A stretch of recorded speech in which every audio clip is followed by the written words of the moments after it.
Hello and welcome to AWS Made Easy. Now, this is the show where we talk about reInvent, about AWS, generative AI, FinOps, and how they impact you, your organization. My name is Stephen Barr. Hi everyone, I'm Rahul Subramaniam, and we had a very interesting situation here. While I am in this sunny, part of Dubai, Stephen is sitting by the fireside. What's happening, Stephen? Okay, so Seattle, this is about 11 p.m. Tuesday, November 19th. Recording this a few hours before it airs. It airs Wednesday, 9 a.m. We had this incredible windstorm, and it was, we don't have any power, so I've got, let's see, checking my battery, I've got 87%, so I planned ahead. I'm recording this on an iPhone. I've got two little headlamps providing a little bit of ambient light. I've got the fire going. Let's see, I've got a nice cold iced coffee. The kids are asleep. So the show must go on. We are going to record this. I hope I have enough upload bandwidth and enough batteries to get this out to you tomorrow morning, but I think we'll make it. That's awesome. And it's rare. I think there is something symbolic about talking about cutting edge technology, the latest in AI and machine learning, while sitting next to a fire with no power. There's got to be something there. I think we'll find out soon. So, without wasting much time and making sure that the battery lasts till we finish this episode and get everything uploaded, why don't we jump right in? What do we have in store for today? Absolutely. Here we go. Okay, well, this is the AI ML track. Now, last week we released the generative AI track. So, philosophically, you'd think AI ML would be a superset of generative AI. But in reality, they're more like a Venn diagram that has some blurred overlap. What would you say is the AI ML side versus the generative AI side? Yeah, so I think right now when we talk about AI, generally we start talking about the generative AI, or we associate that more with the generative AI. That's still top of mind. But the ML side of it is the older data science, the data engineering that we used to do, where you have tons of data, you look for patterns, you create these neural network or these different kinds of models, and then you basically use that um, to basically run a bunch of inferences. So I think, yeah, we are still a little fuzzy on the nomenclature, but in general, when we talk about AI/ML as a cluster, we're talking about all of it. We're talking about the old school, model building with all the data and training it with your more traditional networks, and as well as some of the more bleeding edge generative AI approaches. As a person formerly trained in statistics, it's amazing that machine learning has gone from the cutting edge to now we're saying old school machine learning. Old school. It feels like this whole thing just The reason why I zoomed call it old by. school is because that stuff has existed now for nearly 2 decades, right? When you really think about that way of creating those models, you know, I remember almost 16, 17 years ago when Mechanical Turk was created as a service. The whole idea of Mechanical Turk was to be able to clean up your data. And I think it's still a service. I think it's still up and running. But the idea was that you could actually get folks from across the world to help clean up your data, give you training data that you could actually then use to build these models. And given that that's been one of the very early services at AWS.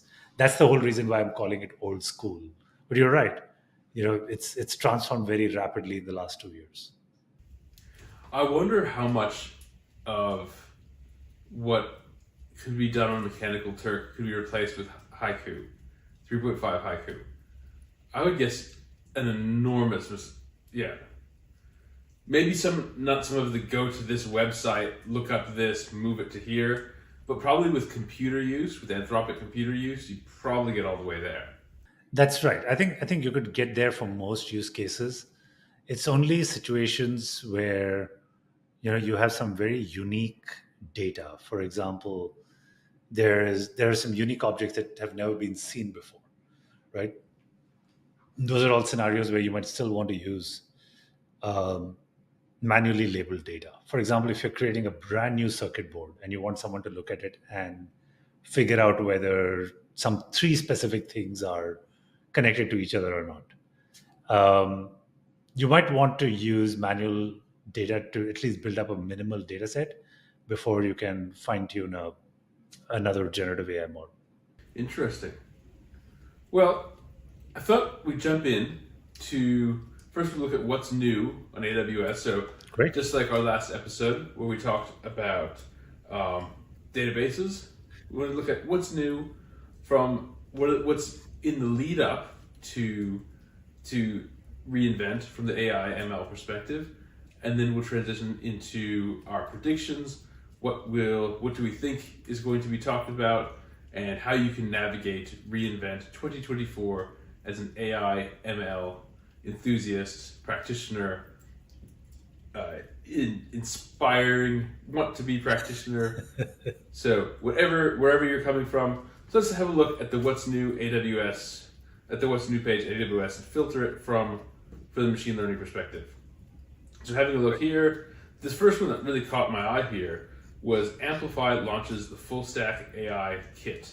Yeah. Now, I have to admit, I was a bit biased against Amplify from Amplify 1. Yes. And I stayed away from it for a little while, but then Amplify 2 is awesome. Correct. I've been so impressed with that. That's been great. So now we've got the Amplify full stack AI kit. Now let's have a look at the details here. This is the quickest way for full stack developers to build web apps with AI capabilities like chat, conversational search, and summarization. Amplify AI Kit allows developers to easily leverage their data, get custom responses from Amazon Bedrock AI models. Okay, so this is saying when you're using Amplify, it's easy for you to connect the dots. You've got a chat bot, you could talk to it, it's talking to Bedrock, and you don't have to deal with messages and sending and Correct. escaping. You can literally just drop in a React component in the front end, and you've got standard constructs on the back end, which are really easy to deploy, and everything else gets taken care of. All the plumbing, everything else gets taken care of for you behind the scenes. You don't have to worry about setting up all these crazy IAM rules. You don't have to set up all the other infrastructure that just has to make a simple app work. None of that. It just works seamlessly by setting a few constructs in your definition or configuration files. Well, I'm definitely going to be using this. I've got one of the little apps I'm working on that I think this will actually be perfect for is I want to make an app where, say I want to watch a documentary with my older kids, and then I want to make a worksheet, the way you would say, okay, what are the questions you'd want to answer from the documentary? So I want to be able to drop in a transcript of the documentary, or ideally just the YouTube URL itself, and then have it analyze the transcript and come up with a list of questions so that we can follow along, paying attention, looking for certain facts to be able to watch the documentary in an engaged way. I think Amplify with the AI kit is perfect for generating those worksheets. I agree. Try. And you can even do them dynamically. You can make it like a chat conversation. You can have all kinds of different questions. You can have multiple choice questions. You can have, all kinds of structures. It actually makes for a really easy way to integrate all your data with an AI interface. Well, I think let's check out the launch blog. I'm glad that they linked to this. This is by Danny Banks. This came out today, this morning. Yeah, I think you need to share the other page as well. Yep, sorry. Here we go. Full stack AI app in minute. This is by Danny Banks. This is the launch blog. So it's giving you the NPM commands. And they have tons of samples, by the way, that you can use, which I love. They have very detailed descriptions, really awesome documentation. I'm going to confess that I'm not that great with TypeScript. I have not been, I'm not a great TypeScript developer. It's not in my comfort zone. But a combination of Amplify with Cursor is awesome. Amplify 2 specifically with Cursor. You can autocomplete most of the stuff. You can get the Cursor composer to do a bunch of work for you. So yeah, it works really well, and you can get stuff deployed. My only grouse, and I wish the Amplify team listens to this and does something about, is the deployment times particularly in production, but also the startup time in dev can often be incredibly slow. Deployment times can be 10 to 15 minutes at times for a slightly more complicated um, application that uses a database and so on.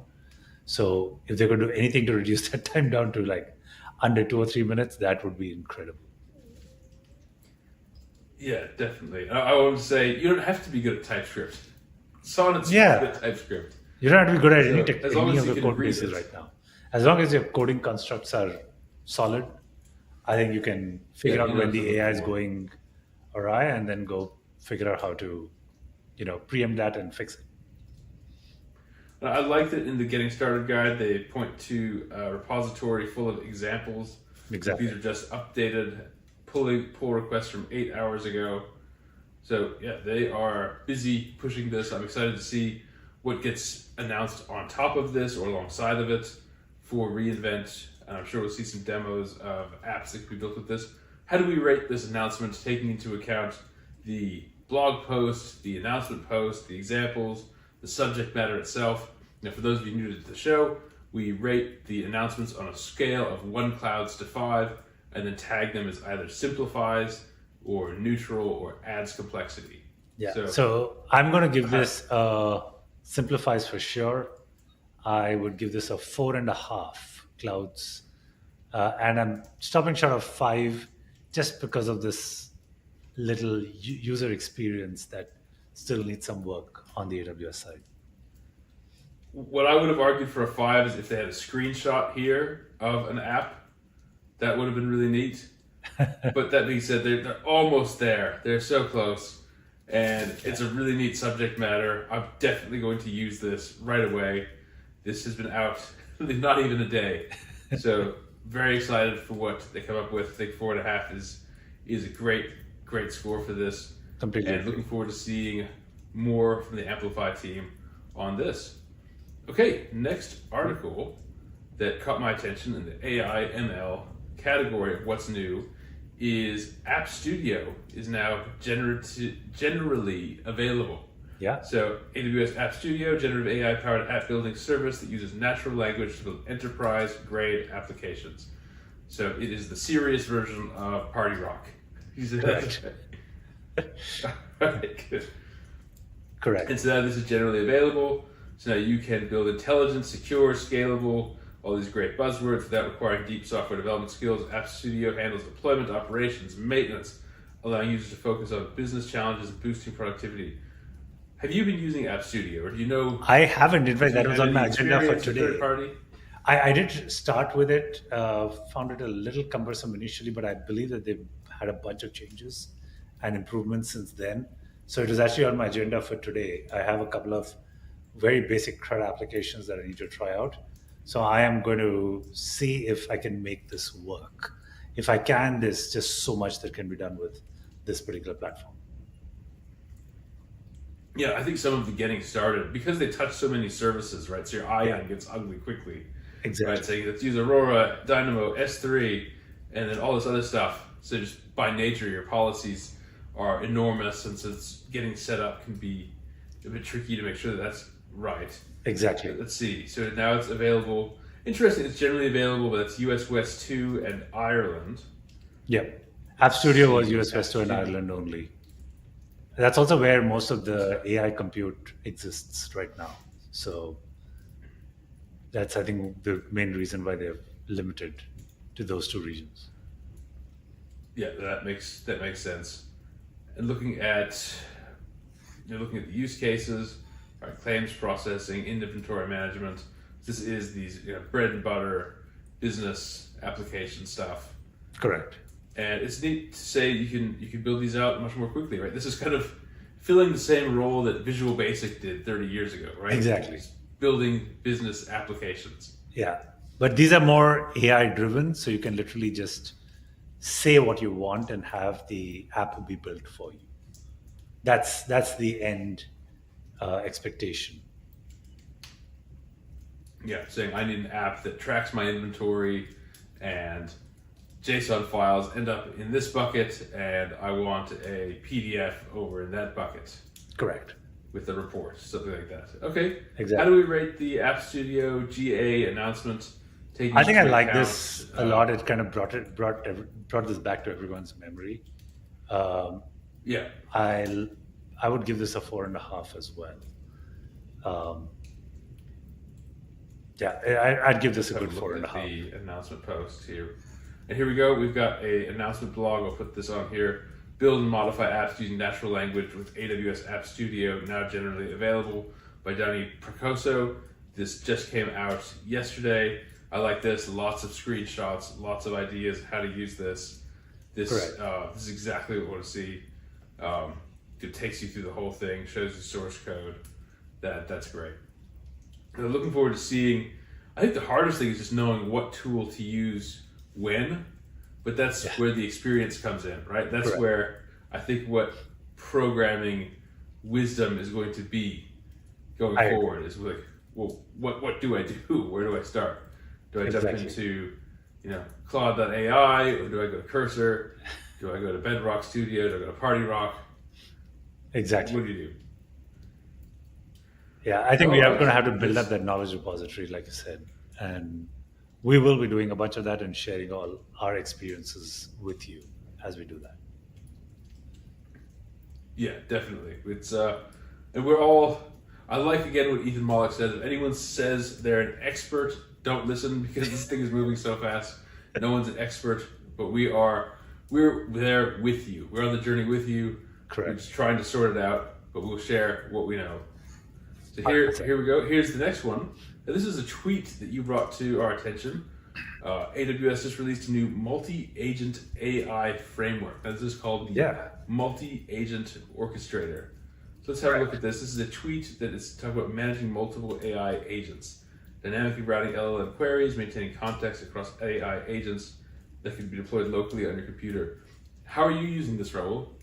Yeah, so you should think of this as an equivalent of either AutoGen or a bunch of other frameworks like that, like Crew AI and so on, that are available out there, which actually allow you to build out agents very quickly. This is a higher order, almost like App Studio and the likes, a higher order framework that allows you to very quickly build out your applications, which are kind of integrated really seamlessly with Bedrock agents in particular. So this makes it really easy to go build out and deploy these apps. They have very specific frameworks where you have an orchestrator object inside in fact, I think in this repository, they have a bunch of samples and examples. But you have an orchestrator object under which you can create these multiple agents. These multiple agents can, talk to each other and make sure that they can produce the output or the outcomes that you want. So it's a pretty neat framework. If all your data is sitting in AWS and you are primarily using Bedrock, this is a pretty neat framework. I might have to bug you later, because I'm working on the social media management AI platform, and I've got this overall orchestrator agent that's handling a lot of tool usage to put data in various places, but then I have sub-agents that will actually generate content. And I don't want those sub-agents to have all of the extra stuff that I've been doing with the tools and what goes where. I just want them to focus on, generate this piece of text about this in this voice. Yeah. And I struggle sometimes with the handoff from one to the other and giving it just enough context. And then also I've been struggling in my code when the sub agent generates a lot of emojis and then they come back and I have to deal with them being escaped back into the main agent. That's a bit tricky to deal with. Yeah. So maybe this is a cleaner way of doing that. Yeah. I think having a framework that provides you with the right set of tools that allow you to orchestrate all of these agents is really important to build out scalable solutions. So yeah, take a look at this one. I think this would be a good option to do that. Well, I certainly will. All right. Well, so I guess we don't know if we need to rate this one yet, because it's not really an announcement. Correct. But it's an AWS Labs multi-agent orchestrator. We'll put the link here. they've got a little landing page here, this GitHub page. I'll put this up, the multi-agent orchestrator framework. So I don't know if it's fair to give them a rating yet because they haven't really announced it. Yeah, But definitely, I think we should say try it neutral out for more now. and then reserve our judgment on this. So we're going to have a new one called reserved. We're going to reserve our judgment till we try it out and make sure that it works as expected, and then figure out what the shortcomings are for the framework and how it compares with the others in the competition. Like LangChain has its own agent framework. You've got Autogen, which has existed. You've got Crew AI that has been doing agent-based orchestration. So there have been a bunch of them that are out there that do all of this stuff. So yeah, we'll have to wait and watch. Absolutely. It will be so reserved judgment on the multi-agent orchestrator framework. All right, we've got one more article, and then we're going to jump in to reInvent 2024. But one more article that came up that I want to have a quick chat about. This is Amazon Q Developer Pro. Now, I think we're going to see a lot of Q Developer, Q for Business at reInvent. That's going to be a big umbrella that they're pushing a lot of things under. This one's interesting. Q Developer Pro tier adds enhanced administrator capabilities to view user activity. So the people who are using this are if you are, I suppose, managing a team of developers and you want to see how they're using Q Developer Pro, you can see, you get activity reports. Let's see, you can push to the S3 bucket, daily report with detailed user activity metrics like the number of messages sent and AI lines of code generated. Yeah. So is this kind of giving you an idea of how your developers are using AI? Is that the idea that you can kind of get some insight into uptake? Yeah, I think there are two aspects to it. So I want to talk about two different topics that are related but kind of orthogonal at the same time. When you look at AI in development, we've had a series of very interesting events. First, you had the likes of Copilot and Q Developer that came into the scene, and they were basically doing very intelligent autocompletes and predicting what your code should look like, and you could give it little commands for little sections of code and it would generate it. The second step was you started having these tools that could actually analyze the entire workspace, and Cursor was one of the first ones to blow everyone's mind when you could literally say add workspace and do something across an entire workspace, and that's pretty awesome. And I think some of the other tools kind of adopted that approach where you could now analyze the entire code base and then take some action. The third series of waves that we are now seeing is where you have these agents.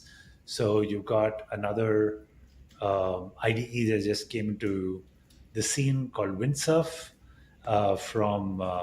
This was from, I forget the name of the company, but Windsurf has an agentic approach called Cascade, which is pretty neat. You've got Bolt that does some very interesting stuff, and then you've got Cursor, of course, that also came up with this Cursor Composer. So with all of this, all of these tools, Codium was the company. So with all of these tools now, taking an agentic approach, there are appearing to be different ways in which folks are using these agents and the AI to do different things. This particular Q Developer Pro announcement is specifically trying to understand how developers are using Q Developer Pro, but it assumes that developers are only going to use Q Developer Pro. So I think for an established team that's now using multiple different tools for multiple different scenarios, you are not going to be able to capture the real data. But I think where this is really useful is in a scenario where you are trying to get your team to make that fundamental shift from the traditional development practices and traditional development methods and just getting started with AI. And I think that 0 to 1, where you're trying to get from 0 to 1, in that mode, this tool becomes very useful.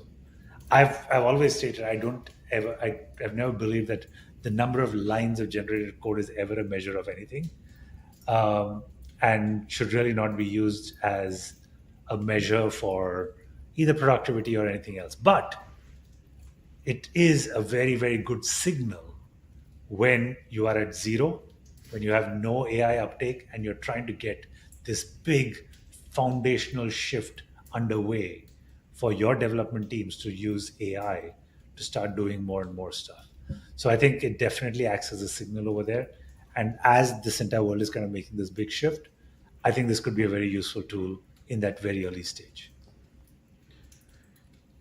And you made a really good point that with Cursor, I mean, I have the Q Developer extension, but I also am using Cursor Composer, and so Cursor is handling my big refactors, a lot, but then a lot of the, and I hate this name, the Q-tips Yes. are Q Developer Pro. I don't know how that one got past the. Yeah, anyway, the Q-tips are coming from Q Developer Pro, Yeah. and some of the auto completion, that sort of thing. And so it's not a perfect proxy for how much I'm using it, but it is a signal of AI uptake and just getting an idea of, is your team on board or is it not? Are they struggling and why? That's going to be a good signal to have. Absolutely. And then, just to understand what's going on there. So that is Q Developer Pro, the enhanced administrator capabilities. And it is interesting that we have all these tools. Sometimes I'm using Sonnet directly, like via Cloud.ai, and then plus my own command line tools on Bedrock, plus using it via Cursor's account. You could use the same tool a lot of different ways. So it's hard to get a full count because there's so many entry points into the same thing. Correct. It's hard to get a full count. But a signal is better than nothing. All right, let's take a quick break, and we come back. Let's talk about reInvent 2024 from the AI ML perspective. And before we go, how do we rate this one? I would give this a 4, and I don't know if it simplifies, but I'd give it a 4. Let's call it neutral. Do a 4 and then neutral. Neutral, yeah. All right, we will be right back. All right, we're back from the break. Got another log on the fire. We're going to talk about AI ML for reInvent 2024. So looking at the reInvent topics page, here is the areas of focus. And the first one, so going alphabetically, AI ML. Let's look at some of the tracks of interest, and we'll get into the session catalog to have a look at all the different kinds of talks that are going to be on offer this year. So AI ML, I like this one, chart your AI ML journey. So right away, safeguards with Amazon Bedrock guardrails. This would definitely fit into generative AI as well. Advanced techniques for LLM actions, reduce FM's foundation model deployment costs and latency with Amazon SageMaker. So again, those lines being blurred. Correct. What's the generative AI and what is ML? So we have lots of SageMaker. If we click here on Explore All AI ML sessions, I'll share that. There is 1,024 sessions. So a lot to choose from. Again, some of these are going to be simulcast, so we could do some analysis. There's probably half that in terms of distinct bits of content, but still lots of great things here. We've got cancer biomarker discovery with AI ML. So some of these, Amazon has health-specific products, finely tuned models that are within the MRI, that sort of space. Foundation. These are SageMaker HyperPods. We heard about HyperPod last year, about how these different models get moved around and be trained very quickly. So a lot of the more detailed nuts and bolts stuff. Here we go, SageMaker Studio. There's a lot there. So how would you navigate this as an AI ML practitioner going to reInvent? Yeah, so this one is a little bit different from a whole lot of other tracks. And I would say that the thing that you want to get here is the experience of all these folks. So what you want to do is look at your use cases where you look to have AI or ML. Find the sessions that are talking about use cases that are similar to yours, or at least in the vicinity of what you're trying to do, and go talk to the folks who've been implementing this for a while so that you get more experience about what has worked, what has not worked, and the patterns that they're using to solve these specific problems. The thing that I've realized about AIML in general is that it is not a vertically siloed um, exercise.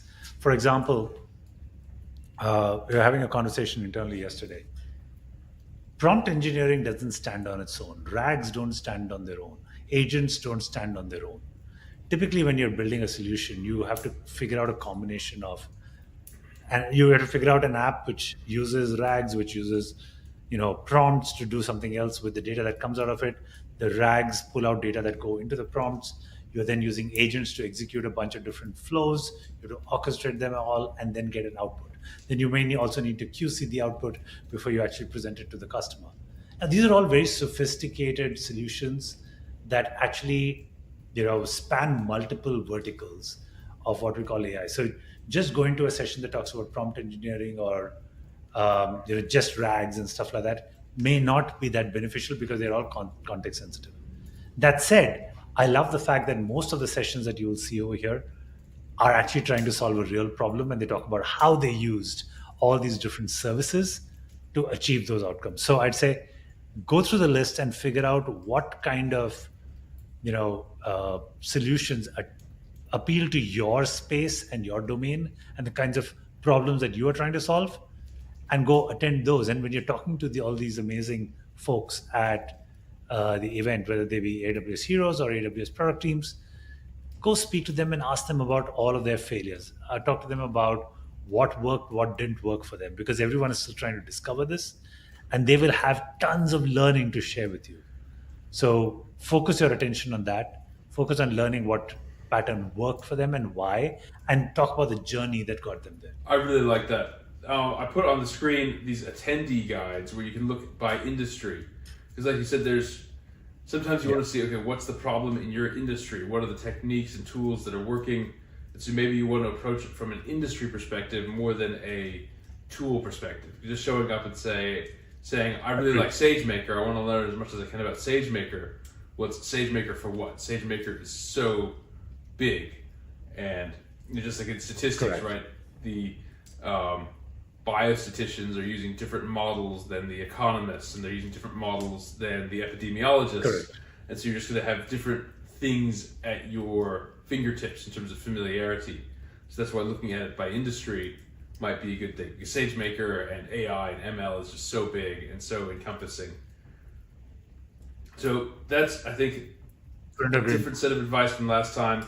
Well, it's the same in the sense of following people and getting stories and getting advice from the people rather than just picking buzzwords, because there's already so much there. I agree. Awesome. Well, let's see. I wanted to look at one other thing I put in. Okay, predictions. Predictions for this year's reInvent as an AI, from the AI ML perspective. I think we want to close out this fireside chat on this. One. So I think there's going to be. Why don't you start? Okay, well, does hardware count? I wonder if we're going to get either maybe some more better inference hardware. I think we're going to see things similar to full stack AI Amplify in terms of just trying to help integrate it, make it easier to access. And we remember our difficulty, say, getting parts of Bedrock set up when it first came out, and getting Bedrock Studio set up. And so I think they really want to push to make sure this is actually usable, making it easier, using things like your builder ID to kind of sidestep a lot of these cumbersome processes. I think that will be it. So a lot of focus on making it actually usable by people starting out. That's my guess. But on the technical side, I don't know.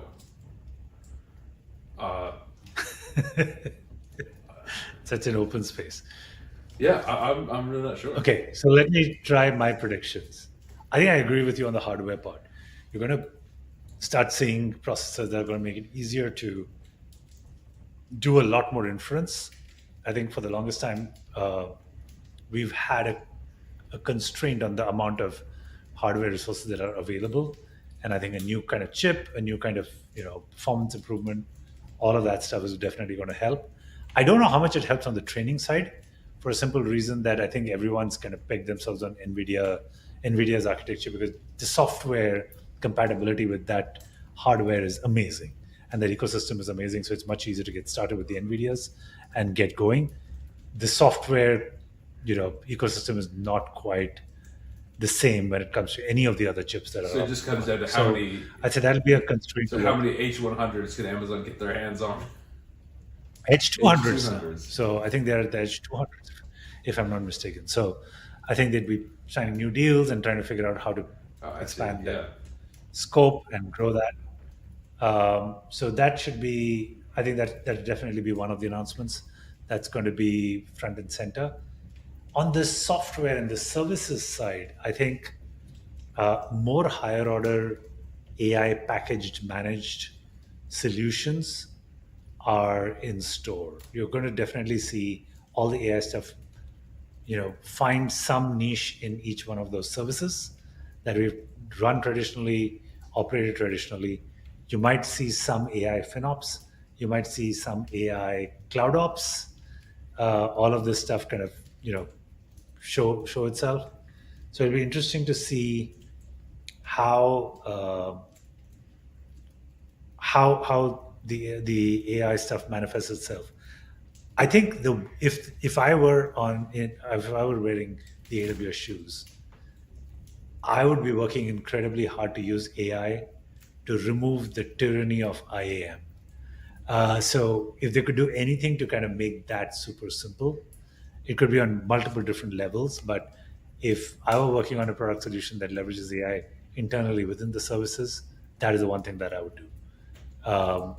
Solve the tyranny of IAM across services and help build more higher order stuff. To be able to say, I want these things to work and talk to each other, and I want to do this with as minimal permissions as possible, but still work. That would be phenomenal. Correct. And as things get more complicated, right? We see demos now where they say, in this 2-hour demo, we're going to integrate 8 different services. And that becomes really cumbersome when you have to deal with these service roles and all this other stuff. It's a lot, and we can't copy paste these. Before it was copy paste these 10 lines, and now it's copy and paste these 6 kilobyte policies. So exactly, we're doing that. I mean, take a look at App Studio as an example. In fact, if I share my screen about App Studio, it's crazy when you log into App Studio.